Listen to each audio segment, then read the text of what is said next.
Whenever I travel, I carry a little metal box of Altoid mints because after a 4-hour, 7 a.m. flight, everyone has bad breath. So, almost anyone is willing to take the mint from the Muslim on the airplane. And I know I've been successful when my neighbor turns and asks, "So, what's your name?" You see, even if there was an elephant in the room, I'm still the elephant in the room. Yeah, when an elephant offers you mints on an airplane, I'm fully aware that it's not always easy to accept. So when the courageously curious do pop the "what's your name" question, I try to make it worth their while. My name is Amal. It means hope in Arabic. Most days, my name is waitress at my family's Damascus restaurant, full-time university student and then some, pre-law, world traveler, 11 countries. My name is I've performed poetry in 8 of those countries. International spoken word poet, unapologetic Muslim woman, Syrian, American, hijabi, activist, social justice advocate. My name is writer, teacher, Colorado born, mile high baby. But at the airport, my name is random search. And on the street, it's terrorist, sand nigger, raghead, oppressed, and on the news, it's ISIS, jihadi, suspect, radical. My name is could your Muslim neighbor be an extremist? My mama, who wears the hijab, the Islamic headdress, is often referred to as "go back to your country." But she's from Iowa. And her nickname is Lisa Pizza. And it does not take more than a couple questions to figure out that her country is the Council Bluffs cornfields. But how would someone know this without asking? They say the shortest distance between two people is a story. Well, I elaborate on that to say that the greatest distance you can travel in the shortest amount of time is by asking someone their name. The way we name ourselves is a reflection of who we are. Our declarations, family histories, the things we believe, the morals we abide by, our homes, cultures, transformations. Like a Muhammad turned Mo, or a Lisa Pizza turned Iman. And how we name others and how, if we allow others to name themselves, is a reflection of our own declarations, of our courage and our fear. The malleability of a person's story must be self-determined, coming from the lips of the storyteller, not the anchorman, not the megaphone, not even the scarf on her head or the melanin in his skin, because no one can speak the names of billions in one breath unless it's in prayer. And oftentimes when we generalize, it isn't because we're praying. And when we don't ask someone their name, we're not asking for their story. In the world of mass media and rampant misinformation, it is hard for anyone, including myself, to deconstruct all these terrifying stories that we hear. And sometimes, instead of isolating them, individualizing them, we tend to paint a group of people with a broad brush, until suddenly, everyone with a hijab on is a raghead that needs liberating.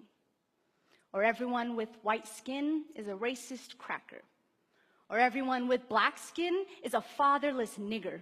Or everybody who looks like my father is gonna blow up the airplane. Or if the killer had a light complexion, he's just a mentally fragile lone wolf. And we come to this point where we feel like we don't even need to ask people their names because we already gave it to them. In Europe right now, a monumental name change is taking place that has completely transformed a humanitarian responsibility. Countries are deporting refugees. But when you watch news coverage, these refugees are being referred to as migrants. Because let's face it, deporting migrants sounds way more reasonable than deporting individuals who have been forced to flee their country because of persecution, war, and violence. The United Nations definition of refugee.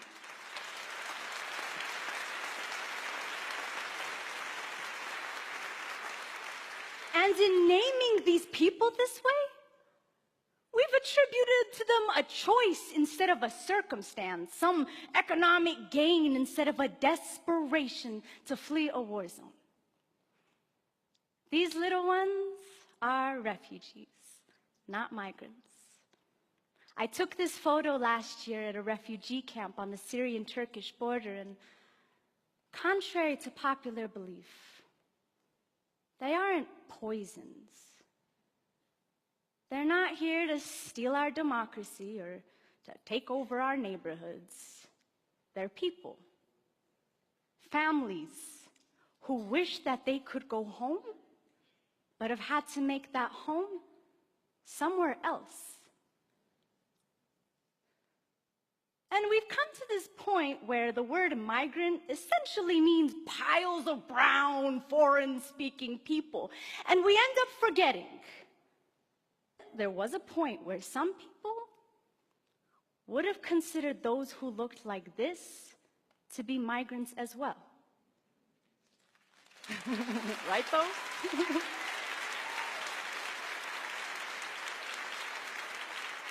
And it is in this forgetfulness that we assume, monopolize on people's stories, attribute their race, social class, religions, clothing to the names that we chose for them.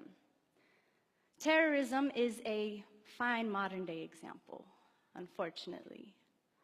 In the past few years, so much violence has just spread across our country. But when you watch the news, there's always a specification as to whether or not terrorism was involved, which I think we all know means the killer looked like this, which he's a babe, which must mean that the killer, of course, pledges his allegiance to this, right? But correct me if I'm wrong, news coverage does in fact tend to be a little different when the terrorist looks like this.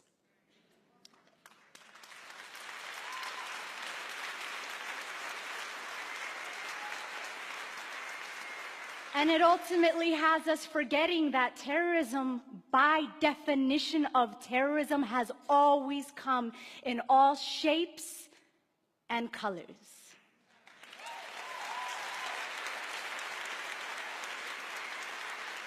And what happens when we confine certain names with certain depictions, wrongfully excluding some and including others?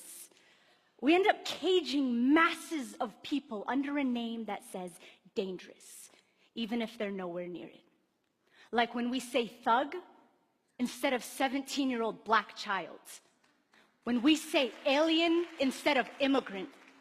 When we say lazy poor people instead of unequal wealth distribution. When we say bomb instead of clock.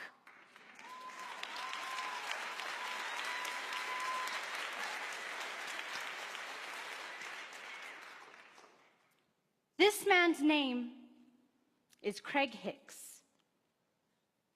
He's often referred to as a parking dispute, but his real name is a man who shot and killed 3 Americans in their homes in their heads, execution style, because they were Muslim. His name is hate crime. Their names are Dia, Yusr, and Razan, a 23-year-old, 21, and 19. Dia and Yusr were just named husband and wife, newlyweds. And the three were known by their loved ones as sons and daughters, brothers, sisters, students, activists, Instagrammers, taxpayers, Americans. But now, their names are too young to have been taken. Their names are rest in peace, Allah yarhamu. Hicks did not ask them their name. He assigned it to them when he assigned them each a bullet, named him a threat to his America, and as a result, took their lives. This is a photo on Dia and Yusr's wedding day. It's so beautiful. They were killed before they could even see this. Studies show that during breaking news coverage, the first story is the one that sticks, even if it isn't true. Like during the Paris attacks, when there was talk that refugees were dangerous because they found a passport, only to later confirm that there were no Syrians or refugees involved. But when we have such a huge habit of misnaming people, it's easy to overlook these kinds of mistakes. And this is exemplary of what happens in a culture of fear. In a society that doesn't ask one another their names, and you end up with the mouth of an anchorman or the mouth of a gun doing all the talking. On September 11th, 2001, I attended a private K-8 Islamic school. And within the first hours of the tragedy, my school received 2 bomb threats. The word terrorist was not on my spelling list, but all of us kids picked it up pretty soon after. And in naming us terrorists amidst this mass tragedy that affected us as Americans too, in the words of Dalia Mujahid, we were not just mourners, but we were suspects as well. But a few months ago, me and my very handsome white boy-looking brother named Usama and I were at the museum buying planetarium tickets, and an elderly white man walked up to me and said, "I'm sorry about everything you must be going through right now. I want you to know that not all Americans believe what these buffoons are saying. And I want you..." Yeah, he used the word buffoons. And he said, "I want you to know that we stand by you." Now, had I not been wearing a little piece of my identity on my head, he wouldn't have known to tell me this. And even though he didn't ask me what my name was, he instead told me his. I have learned from experience that when someone really wants to know, they will be willing to cross that threshold of fear and find out that my name means hope. And then they'll have the courage to ask the much more important questions that probably only I can answer. Like, what's that thing on your head? Were you forced to wear it? Are all Muslims really violent people? Does the Quran really say to kill all of us? Can you please tell me what's up with ISIS? And these questions, though seemingly uncomfortable, are how I know that I have been humanized, and are how the courageously curious know that really, I'm only as scary as the silence fear festers in. Upon meeting someone new, we ask their names. We do not assign it to them. And with that name, we are given ancestry, bloodlines and dialects, books and poems, perspectives, wars, struggles, and survival stories. What's your name is such a short distance to cross. But when you ask me, ooh, buddy, I'm gonna take you from Kuala Lumpur to Barcelona to Beirut. We're gonna go to Damascus, to Sydney, to Trinidad and Tobago. I will show you Mecca. My closet with 70+ international scarves, the graves of my 31 family members who've been killed in Syria, the coffee shop that I hang out at and do my homework. But we must have the courage to claim our curiosity, to go beyond anything we ever knew, anything we ever feared. But it takes two. The elephant who offers the mint, and the one who takes it.